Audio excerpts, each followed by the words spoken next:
2025 champions ট্রফির final খেলায় মুখোমুখি হয় নিউজিল্যান্ড এবং ভারত। হাড্ডাহাড্ডি লড়াইয়ের পর জয়ী হয় টিম ইন্ডিয়া। সারা বিশ্বের পাশাপাশি ফাইনাল খেলায় চোখ রেখেছিল মালদাবাসে। শহরের পোস্ট অফিস মোড়, রাজমহল রোড, সদরঘাট সহ বিভিন্ন জায়গায় প্রজেক্টর লাগিয়ে খেলার আনন্দ নেয় ক্রিকেট প্রেমীরা। রবিবার রাতে ভারত জেতার পর বাজি পুড়িয়ে আনন্দে মাতেন ক্রিকেট প্রেমীরা। এরপরে ঘটে বিপত্তি। আগুন লেগে যায় পোস্ট অফিস মোড় হকার্স মার্কেটে।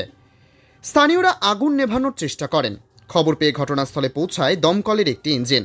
তাদের প্রচেষ্টায় আগুন নিয়ন্ত্রণ হয়। এসে কি দেখলে? আমি এসে দেখলাম যে এখানে আগুন লেগে গেছে, মানে শর্ট সার্কিটে আগুনটা লেগেছিল। তো কোথায় এটা? এটা পোয়ারা মোড়ে হকার্স মার্কেট। কি অবস্থা, কি কন্ডিশন? এখন কন্ডিশন ঠিক আছে, মানে ক্ষয়ক্ষতি বেশি হয়নি। প্রায় এক দুটো দোকান আগুন লেগে গেছিল। না, বলছি আজকে তো ইন্ডিয়া জিতেছিল, পোয়ারা মোড়ে উল্লাস হচ্ছিল। বাজিতেই মনে হয় সম্ভব।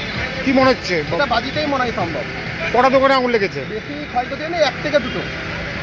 সামনে তো ঈদের মাল ঢুকেছে নাকি এখানে? হ্যাঁ, মনে হয় ঈদের মাল এখনো ঢুকেনি, মনে হয় ক্ষয়ক্ষতি সেরকম হয়নি। হালকা জাস্ট হালকার মধ্যেই হয়েছে। আগুন কি নেমে গেছে এখন? হ্যাঁ, আগুন নেমে গেছে। দমকল এসছে। কটায় দমকল এসছে? দমকল এখন বর্তমানে একটাই এসছে।